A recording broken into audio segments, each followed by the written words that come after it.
እንደኔ ያሰስገሰሱን አወራችና ብለህ ወስደት ለጥፋለህ እንዴ? እና ያወራው ማን ነው? አንቺ አይደለሽ አወራሹ? አይ ያወራሹ ካሜራ ፊት የሚነገርና ከካሜራ ፊት የማይነገር አለ። ቤተሰብ መከበሪያ ነው እንጂ ቤተሰብ መላገጫ መሆን የለበትም። ኢትዮጵያዊነታችሁን ትረስታላችሁ። ውጭ ሀገር ስትኖሩ እግዚኦ ማርነ ክርስቶስ እግዚኦ ማርነ። ምን አይነት ዘመን ደረስን ጌታዬ ሆይ። እኛ እኮ እንደዚህ አይነት ዘመን ላይ አልነበርንም። መቁረጥ ደግሞ ለዛ እኮ ነው ኤዲቲንግ ምናምን የሚባል ነገር መጣ። እሱን ይኸውልሽ እሱን እንደ ዳይሬክተር ዲሳይድ አድርግ ከተባልኩኝ እንደ ዳይሬክተር እኔ ነኝ የምወስነው። ጋሽ ጥላሁን ሆዲፍ ጆው ብሎ ያለፈው የኛን ሆድ ደግሞ ሲፈጅ የኖረ ኬዝ አለ። ኬዙም በፋሲካ ዕለት በመኖሪያ ቤቱ ውስጥ ሆዱ ላይ ጩቤ ተሰክቶበት አንገቱን በቢላ ታርዶ። ሰላም እንዴት ናችሁ ቤተሰቦች? ዛሬም እንዲህ በመነፋፈቅ አብረን እዚህ ተገናኝተናል። ታዲያ ለእናንተ አሪፍ የሆኑ ነገሮችን ይዤላችሁ መጥቻለሁ። አብራችሁ እስከ መጨረሻው ቆዩ። የብዙዎችን ቅዳሜና እሑድ በማድመቅ የሚታወቀው የኢቢኤስ ጋዜጠኞች ጉዳይ በጣም እየተባባሰ ያለበት ሁኔታ ላይ ይገኛል። ብዙዎች መርጠውትና ወደውት የሚከታተሉት ያ ፍቅራቸው ከካሜራ ጀርባ ግን እንደዛ አለመሆኑን ሰሞኑን እየተመለከትን እንገኛለን። ቃል ኪዳን ግርማ በዳላስ ቶክሾ ላይ የተናገረቻቸው ብዙ ነገሮች እንደነበሩ አስተውለናል ከዚህ በፊት። በአሁኑም አይኗን በጨው አጥባ እንደዚህ አይነት ንግግር ስናገር ለምን አትቆርጥልኝም በማለት ራሷን ፊት ለፊት አቅርባለች። የድሮ አርቲስቶች ኮሽ ሲልባቸው አይወዱም ነበር ወይም የድሮ ታዋቂ ሰዎች። በአሁኑ ሰዓት ግን ያለው ነባራዊ ሁኔታ አላስፈላጊ የሆነ እውቅናን የማካበት ሁኔታ ብዙዎችን አቅላቸውን እያሳታቸው ይገኛል። ከፍለው ራሳቸውን ያሰደቡ እንደዚሁም ደግሞ በማይሆን ሁኔታ ድራማን የሚፈጥሩ ልክ እንደ ቃል ኪዳን ግርማ። እስኪ በአንድ ወቅት ጥላሁን ገሰሰ ሆዲፍ ጆው ብሎ ያለፈውን ጉዳይ ተመልክተን እንመለስ። ጋሽ ጥላሁን ሆዲፍ ጆው ብሎ ያለፈው የኛን ሆድ ደግሞ ሲፈጅ የኖረ ኬዝ አለ። ኬዙም በፋሲካ ዕለት በመኖሪያ ቤቱ ውስጥ ሆዱ ላይ ጩቤ ተሰክቶበት አንገቱን በቢላ ታርዶ መታጠቢያ ገንዳ ላይ በደም ጨቂቶ የተገኘበት ቀን ነበር። መርማሪ ፖሊሶችም ይችን ነገር ሊያውጣጡት በጣም ሞክረው ነበረ። ጋሽ ጥሌ ማን ነበር ያረዱት? ጥሌም ሆዲፍ ጆው። ፖሊሶቹም ግን ጉዳዩ እንዴት መሰላችሁ? ሚያዝያ 10 በ1985 ፋሲካ ያዋለበት ቀን ነበር። ግን በዛን ዕለት ምን ይፈጠራል መሰላችሁ? ሰው ለሰው ከተሰኙ የቲያትሩ ባንድና ሌሎች ታዋቂ ሰዎች ጋር አብሮ በመሆን የመድረክ ስራውን እንዲያቀርብ ጥሪ ይቀርብለታል። ግን ደግሞ ባልጠፋ ቀን ጥሌ በዛን ዕለት ታሞ ነበረ። እናም ጤንነቱ አስጊ ሁኔታ ላይ ስለነበረ መድረክ ላይ ወጥቶ ፐርፎርም ማድረግ አልቻለም ነበር። ጥሪው ሲቀርብለት ደብዳቤ ተልኮለት ነበር። እሱም በደብዳቤ መልሶ ደህና ስሆን ባቀርብ ይሻለኛል፣ ጥሩ ሁኔታ ላይ አይደለሁም ይላቸዋል። ግን ደግሞ ጋሽ ጥሌ በዛን ዕለት ታመም ያለው ብሎ ቤት መተኛት አልመረጠም። ወደ ቲያትሩ ይሄዳል። እናም የሱን የመድረክ ስራ ወደፊት እንዲያመጡለት ይጠይቃቸዋል። እናም ጋሽ መሐሙድ አህመድና መልካሙ ተበጀን ፐርፎርም ካደረገው በኋላ ጥሌ መድረክ ላይ ይወጣል። ኢዋት ስትናፍቀኝና ምግብማ ሞልቷል የተሰኙ ዘፈኖችን ካቀረበ በኋላ ህዝቡ ይደገም። ጥሌም በዛን ሰዓት ደክሞኛል ግን እንደግመዋለን፣ ኦኬ ለባንዱ ትንሽ ምልክት ይሰጣቸዋል፣ እንድገመው አጠራ አድርገን ይላቸዋል። እናም ጥሌ ፐርፎርም ካደረገ በኋላ እዛ ቦታ ላይ መቆየት አልፈለገም። ግርማ ኃይሉ ከተባለ ሰው ጋር ወደ ቤቱ ይሄዳል። ቤቱ እንደገባም ለሽንት ብሎ መታጠቢያ ቤት ይገባል። በዛን ሰዓት ነበር ያልተጠበቀው ክስተት የተፈጠረው። ጋሽ ጥሌ የመታጠቢያ ቤቱ ከውስጥ ሆኖ ነበር የቆለፈው። እናም በጣም ብዙ ጊዜ ይወስዳል። ግርማ ኃይሉን በዛን ሰዓት ይጨነቃል። እናም ሄዶ የመታጠቢያ ቤት በሩን ያንኳኳል። መልስ ግን አላገኘም። እናም የመታጠቢያ ቤት በሩ 1 2 3 ብለው ገንጥለው ከገቡ በኋላ ጋሽ ጥሌ መታጠቢያ ገንዳ ውስጥ አንገቱ ታርዶ ሆዱ ላይ ደግሞ ጩቤ የተሰክቶበት በደም ጨቂቶ ሲኑን ያገኙታል። ለማንኛውም ከእንደዚህ አይነት መከራና ችግር እንዲጠብቀን የዛሬ መራቂያችን በቅዱስ ገብርኤል ስም በዛሬው ቅዱስ ገብርኤል ስም አሜን በሉ ይሉናል። ልመርቃችሁ አሜን ሳትሉ እንዳታሳልፉት። የነገው ቅዱስ ገብርኤል አባቴ በያላችሁበት ከክፉ ሁሉ ይጠብቃችሁ። ድንገት ወጥቶ ከመቅረት ከድንገተኛ አደጋ ይሰውራችሁ። ቢሆንልኝና ቢሳካልኝ ብላችሁ ያሰባችሁትን መልካሙን ነገር ሁሉ ያሳካላችሁ። ለተጨነቃችሁ፣ ለተጠበባችሁ፣ ግራ ለገባችሁ መልአኩ ቅዱስ ገብርኤል አባቴ ይድረስላችሁ። አሜን እያልን ሁላችንም የእናታችንን ምርቃት እየተቀበልን ሁላችንም አብረን ልንማጸንበት የሚገባ አንድ ጉዳይ አለን። ትኩረት ለአሰቦት ገዳም። ይህንን ቪዲዮ ኮፒ ሊንክ እና ሼር አድርጉ። እጅግ በጣም አሳዛኝ ዜና ሰምቷል። በገዳሙ ላይና በገዳሙ አካባቢ የሚኖሩ ሰዎች ላይ ጥቃት ተፈጽሟል። ጥቃቱም የተፈጸመው በታጣቂዎች ሲሆን ጥንታዊ በሆነና በኦሮሚያ በምስራቅ ሐረርጌ ውስጥ በሚገኘው በአሰቦት ገዳም ከ3 ቀን በፊት ማለትም አርብ ጧት ላይ ማንነታቸው ያልታወቀ ታጣቂ ቡድኖች እንግዲህ ወደ ገዳሙ ዘልቀው በመግባት አንድ አባት ከነ ልጃቸው ላይ ጥቃት በመፈጸማቸው በዚህም እንግዲህ አባትየው ወዲያውኑ ህይወታቸው ሲያልፍ የእሳቸውም ልጅ የሆነው እጅግ በጣም ከባድ ጉዳትን አስተናግዷል። በአሁኑ ወቅት በህይወትና በሞት መካከል ይገኛል። ሪፈራል ተደርጎለት እንግዲህ ወደ ሆስፒታል ሄዷል። የሱንም ፎቶ ለማሳየት እጅግ በጣም ከባድ ስለሆነ ቪዲዮን ስለሚይዘው ነው። በጣም ከባድ የሆነ ጉዳት ነው የደረሰው። አንድ ቀን በፊትም በገዳም ውስጥ የሚኖሩ ሰዎች እንግዲህ ደውለውልኝ ነበር፣ ጭንቀታቸውን አስረድተውኛል። እነዚህም ታጣቂዎች ድንገት ወደ ገዳሙ በመግባት በገዳሙ አካባቢ በሚኖሩ ሰዎች ላይና እንዲሁም በገዳሙ ውስጥ በሚኖሩና ጥበቃ ላይ በተሰማሩ ሰዎች ላይ ከባድ የሆነና ድንገተኛ የሆነ ጥቃትን ሰንዝረው ነበር። በዚህም እንዳልኳችሁ እንግዲህ በተሰነዘረው ጥቃት አባትየው ህይወቱ ሲያልፍ ልጃቸው እጅግ በጣም ከፍተኛ ሁኔታ ላይ ይገኛሉ። በተጨማሪም እንግዲህ በዛን ወቅት 2 ሰዎችን አግተው ወስደው ነበር። ታዲያ ከአካባቢው በደረሰኝ ኢንፎርሜሽን መሰረት እነዚህ አጋቾቹ ማለት ነው ደውለው እየተደራደሩ ይገኛሉ።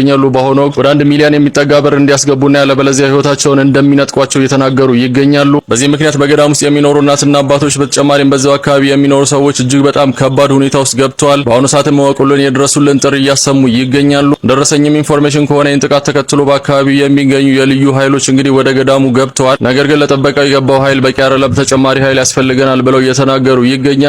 በአሁኑ ሰዓትም በገዳም ውስጥም የሚኖሩ ሆነ በአካባቢ የሚኖሩ ሰዎች እጅግ በጣም ስጋት ላይ ገብተዋል። ይህ ነገር እንግዲህ ለብዙዎች እንዲደርስና መንግስት ደግሞ ይህ ኢንፎርሜሽን ኖሮት አስፈላጊውን ጥበቃ እንዲያደርግና በጥንታዊ ገዳም ውስጥ የሚኖሩ እናትና አባቶቻችን በተጨማሪም በዙሪያው የሚኖሩ ሰዎች እንዲታደጉ እንግዲህ እንጠይቃለን። ኮፒ ሊንክ እና ሼር አድርጉ። አዲስ ነገር ካለ መመለስ ይሆናል። ብሩክ የመልካም ቀን ይውላችሁ። ቤተክርስቲያን ስትፈራረስ ሀገርም ትፈራርሳለች ብዬ አስባለሁ።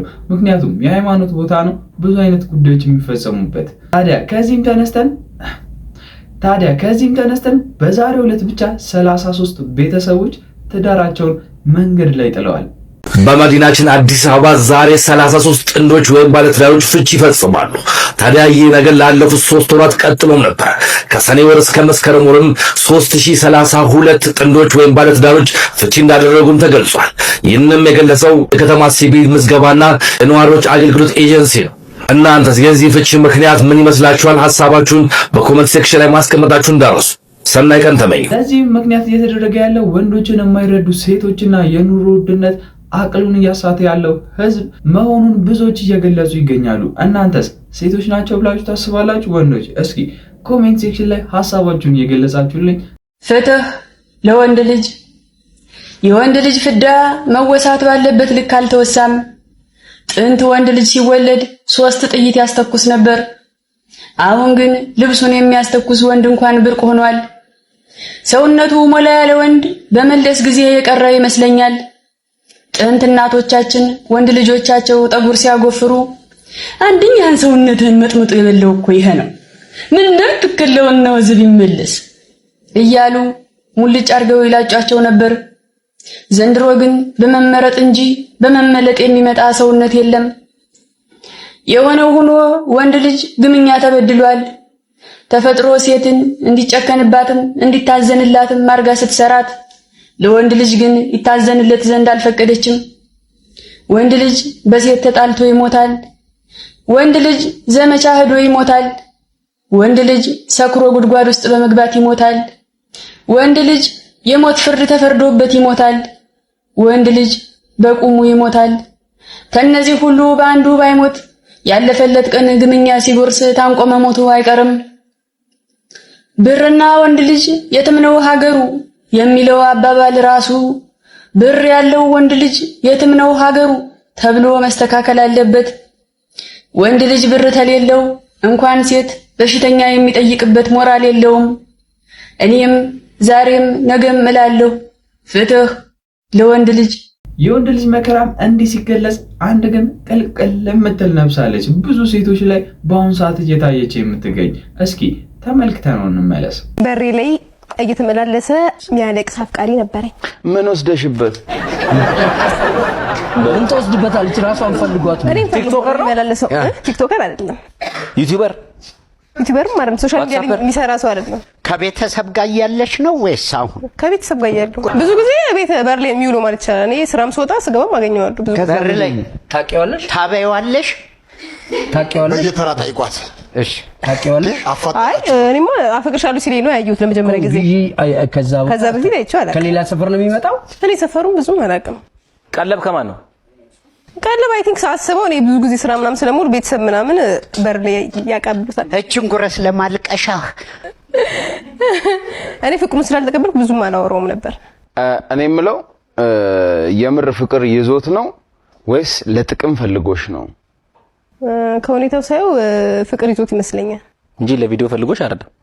አይ የሶሻል ሚዲያ ስላልሆነ ለምን ደበረሽ? ያን ያህል ወር ሙሉ መቶ ካለቀሰ ለምን ደበረሽ? ያን ያህል ሰው ከዚህ ጉዳይ ጋርም ተያይዘው ወንዶች ከብዙ ነገር ራሳችሁን እንድትጠብቁ ለእህቶችን በእርግጥ ይሰራል። የመጽሐፈ ሲራክን አንድ ክፍል አድምጠን እንመለስ። ገንዘብህን በከንቱ አትበትን፣ በቃኝም አትበል፣ የሰውነትህን ፈቃድ አትከተል። እኔ ኃይለኛ ነኝ ማንስ ይችለኛል አትበል፣ እግዚአብሔር በቀልን ይበቀላልና። ኃጢአት ሰርቼ ፍዳ አልተቀበልኩም አትበል፣ እግዚአብሔር ብዙ ዘመን ይታገሳልና። ስለ ኃጢአት ንስሐ መግባትን አትፍራ፣ የእግዚአብሔር ምሕረቱ ብዙ ነው፣ ኃጢአትን ይቅር ይለኛል እያልክ በኃጢአት ላይ ኃጢአት አትጨምር። ምሕረትም መቅሰፍትም ከእርሱ ዘንድ ይመጣልና መቅሰፍቱም በኃጢአተኛ ሰው ላይ ይወርዳል። ለእግዚአብሔር መገዛትን ቸል አትበል፣ ሞት ድንገት ትመጣለችና ከቀን ቀን አታሳልፍ። ፍዳ ከመቅሰፍት ጋር በመጣበት ጊዜ በመከራ ትጨነቃለህ። በመከራ ጊዜ አንተን ማዳን አይችልምና ለአመፃ ገንዘብ አትሳሳ። በረከትህ ፍጽምት ትሆን ዘንድ እጅህን ለድሃ ዘርጋ። ስጦታ በሕያው ሁሉ ፊት ጸጋ አለው። ስለ ሞተ ሰውም ምጽዋት መስጠትን አትተው። ከሚያለቅሱ ሰዎች አትለይ፣ ከሚያለቅሱም ጋር አልቅስ። ሕመምተኛንም ሰው መጎብኘት ቸል አትበል፣ በዚህም ይወዱሃል። በተናገርከው ነገር ሁሉ ፍጻሜህን አስባት፣ ሁልጊዜም አትበድል። ለዘላለሙ አሜን። ራሳችሁንም ጥርስ ይርገፍ ከመባል እንድትቆጠቡ እኔ ለእናንተ ምኞቴ ነው። እሺ ዮኒ አትሳቅ። መርሐባ ሶስት አረግጥም ነው ጥርስ ይርገፍ ብዬ ስለምጀምር ብዬ እኔ ነው። ጥርስ ይርገፍ። አትሳቅ አትሳቅ ደግሞ እንዳማረበት ስንቱን በዚህ ጥርስህ እንዳረገፍክበት ብታውቅ ብትረዳው አፈን ባልከፈትክ። አትሳቅ አትሳቅ ጥርስህን ሸፍነው መርማሪ አይንህን ከምትጨፍነው። ገና ሳቅ ስትል አይንህ ጠበብ ይላል፣ አርቆ አቅርቦ አግዝፎ ያቀላል። እሱ እንኳን ላመኑ ሰው መርጦ ይገላል። አሽቃባጭ ጥርስ ለሳቀበት አይን መጨፈኑ ቆይ ለምን ይባላል? እና እኔ ልምከረ በንጹህ ልቦና ሰበብ እንዳትሆነኝ አሊያ እንዳልቀና። ሰው አየህ አላየ ከጥያቄ እንድታርፍ ለጋራችን ሰላም አሜን። ጥርስ ይርገፍ።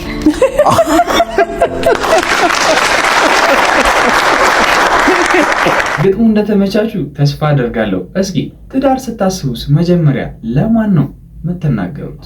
ሰዎች ለማግባት ሲወስኑ ለማን ሊናገሩ ይችላሉ? ለቀበሌ። ጭራሽ የማግባት እቅድ የለም።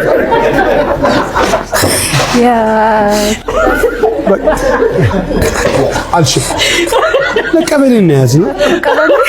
እኔ ሌው መልስ እኮ ሊሆን ይችላል።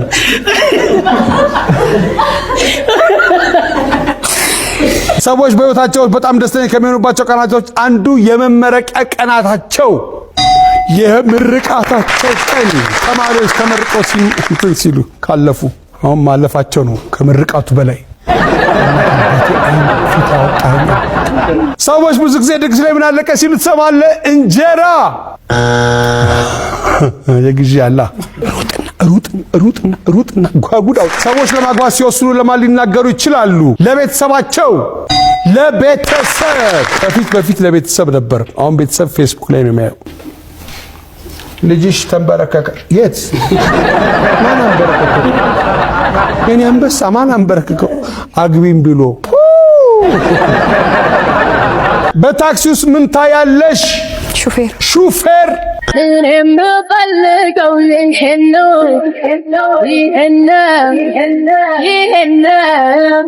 ተስፎ ኃይለኛ አይናለም ነጉድጅኒ ምን ነው እሙሙዬ ወንጀለኛ ነው። ፓንት እየበላ አስቸግሮኛል፣ በገመድ ይታሰርልኛል። ምን ነው ግምጃ ቤት ተቀይረው እከኩልኛል። ሽሳ ተረጋጊ እንጂ ታለም የዶሮ ቁሌት እንኳን እንዳንቺ አልተቁላላም። አማሰርሽው እኮ እንዴ ሆነብኛል ብለሽ ሶሻል ሚዲያ ላይ ትመጪ። አረ እየተስማማን ወገን እንዴ ጭራሽ አንቺ ለናትሽ ጭንቅ ስር ገብቼ ነው ቆርጥ። ለነገሩ እኔም ብገባ እዛው ወጦ ነው የሚያስቀረኝ። ፑታንታውን ይሸጡልሽ ማለቴ ገመዱን ይሸጡልሽ ከጉንዳን ጋር ነው እንዴ? የሚያረግሽን አሳጣሽ እኮ ትውስት ነው የደነሽው። ተናግሬያለሁ። እንዲህ እንደ ገብስ ቆሎ አሽተሽው እሳት ይፍጠርና እሱን ለማጥፋት ወደ እሳት አደጋ ስንሮጥ አንውልም። አቢ ኖሮ እኮ እሱም አለለቀቀኝ ማለቱ አይቀርም። ሶሻል ሚዲያ እኮ ነው። ነገ ከነገ ወዲያ ይሄ ቪዲዮ ይቀመጣል። ትወልጃለሽ፣ ትከብጃለሽ፣ ቤተሰብ ሊኖርሽ ይችላል። ነገ የምታፍሪበትን ነገር ባታደርጊ ምን አለ? ወደ ዋናው ጉዳያችን ስንገባ ቃል ኪዳን ግርማን በአደባባይ እንዲህ በማለት ነውሯን ፊት ለፊት አውጥተዋለች። እንዴ ያሰስ ገሰሱን አወራችና ብለህ ወስደህ ትለጥፋለህ እንዴ? እና ያወራው ማን ነው? አንቺ አይደለሽ አወራሽው? አይ ያሐሳባሽ ካሜራ ፊት የሚነገርና ከካሜራ ፊት የማይነገር አለ። አይደለም አይደለም። አሁን ስፔሲፊካሊ እያወራን ያለ ነው ስለዚህ ሾው ነው አይደል? ስላለፈው ሾው ማለት እሱ ሾው ላይ እኔ ተናገርኩት አለ። እኔ እንደማንኛውም ሰው የማወራው ነገር አለ። የምጠይቅህ ጥያቄ አለ፣ እንጠይቃለሁ፣ ትመልሳለህ። በዚህ ሲቹዌሽን ጠየቅኳት።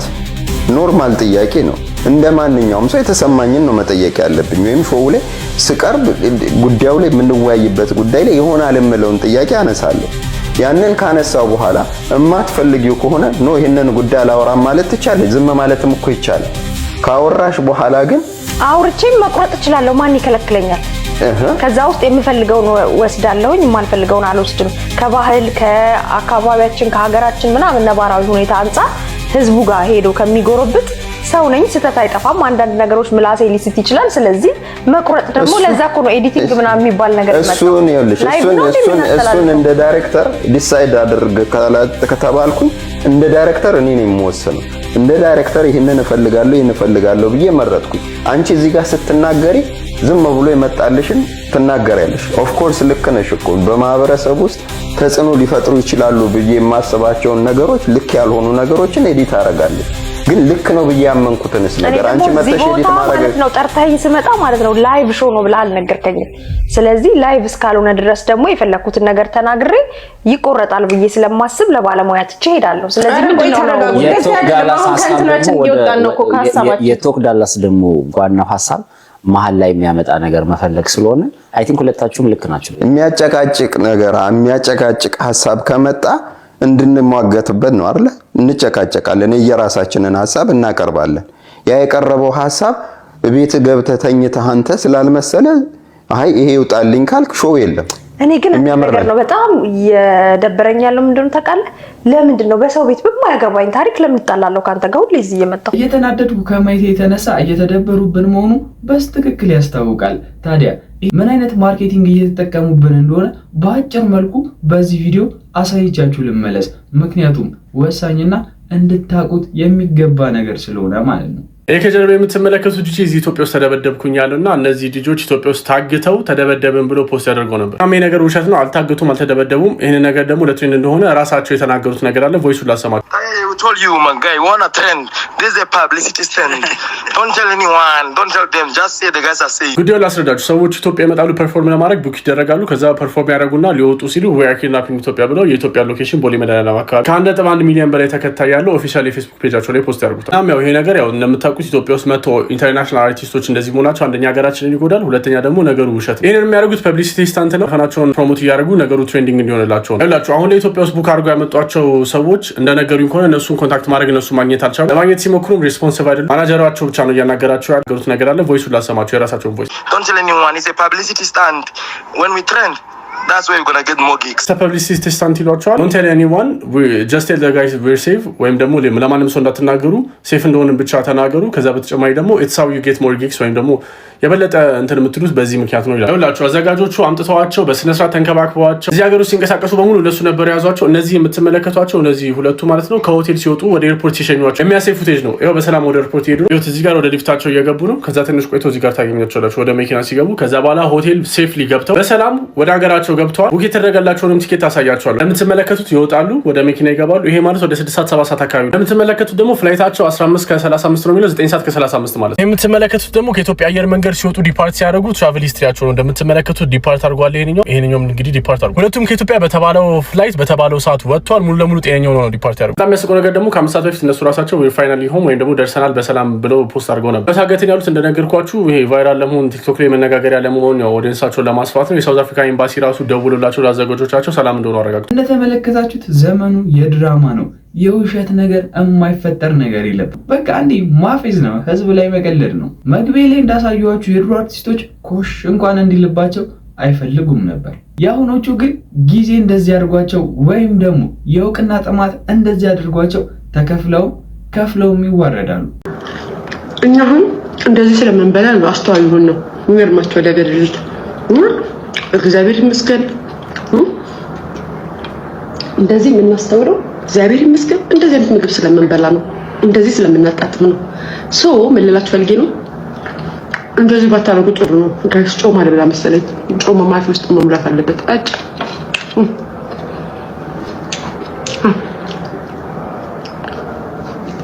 ቤተሰብ መከበሪያ ነው እንጂ ቤተሰብ መላገጫ መሆን የለበትም። ኢትዮጵያዊነታችሁን ትረስቷላችሁ። ውጭ ሀገር ስትኖሩ እግዚኦ ማርነ ክርስቶስ፣ እግዚኦ ማርነ። ምን አይነት ዘመን ደረስን ጌታዬ ሆይ። እኛ እኮ እንደዚህ አይነት ዘመን ላይ አልነበርንም። የምሬን እኮ ነው። የኛ ዘመን የተባረከ ዘመን እኮ ነበር ጋይስ። አይስዊርን የምሬን ነው። የኛ ዘመን የተባረከ ዘመን ነበር።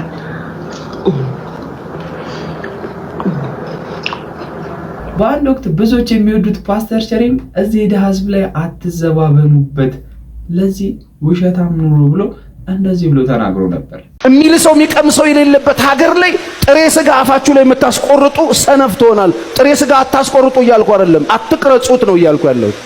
ድሃን እንቁልልጫ ትበሉበት ነው እያልኩ ያለሁት። ያላችሁበት ሀገር ድሃ ሀገር ሆኖ የምንኖርበት ዓለም እንደዚህ ሆኖ ሰው በጣም ግራ በተጋባበት ሀገር ላይ በጣም የሚዘባነኑ ሰዎች አሉ። እነዚህ ሰዎች ከጥራቅ ውጭ ናቸው፣ እግዚአብሔርን አያውቁት። ይሄንን ከቤተ ክርስቲያን ካልሰማችሁ ሶሻል ሚዲያ ይሄን ሊነግራችሁ አይችልም። ለምን ውድድር ነው የያዘው? ፌክ ውሸት፣ ከእግዚአብሔር ሐሳብ ሩቅ ስለሆነ ውሸት ነው። የእግዚአብሔርን ስትጥሉት የራሳችሁንም ታጣላችሁ፣ የእግዚአብሔርንም ታጣላችሁ። የእግዚአብሔርን ስታነሱት የእግዚአብሔርንም የእናንተንም ታገኙታላችሁ። እግዚአብሔርን አውቀን የእግዚአብሔርን ነገር ማድረግ ስንጀምር የኛን እናገኘዋለን። እኛ ያተረፍን መስሎን የእግዚአብሔርን ጥለን የኛን ስንፈልግ የኛንም የእግዚአብሔርንም ነው የምናጣው። አሁን ሁሉም ሰው ማግኘት ነው የሚፈልገው፣ ለምን እንደሚያገኝ ግን አያውቀው። ይሄ ካልገባችሁ በደሃ የምታላግጡ ነው የምትሆኑት፣ አገሩን አሁን እንደሞሉት ማለት ነው። ይሄ ካልገባችሁ እግዚአብሔር ቢያበለጽጋችሁ የእግዚአብሔር ጠላት ሆናችሁ ነው የምትቆሙት። በደሃ ላይ የምትጫወቱ ነው የምትሆኑት፣ በደሃ ላይ የምታላግጡ ነው የምትሆኑት። ስለዚህ እግዚአብሔርን ስናቀው ስለ መርዳት እናስባለን። አካባቢያችን ያለውን ችግር ለማየት አይናችን ይከፈታል። የእግዚአብሔር ፕላን ይሄ ነው። ወንጌል ስርጭት ላትወጡ ትችላላችሁ። በየአውቶቡስ ተራ ይሄ ዛራ የሚሉበት ስፒከር ገዝታችሁ ላሰብኩ ትችላላችሁ። መድረክ ላይ መጣችሁ ላሰብኩ ትችላላችሁ። ሌላ ወንጌል ስርጭት ትራክት ላሰጡ ትችላላችሁ።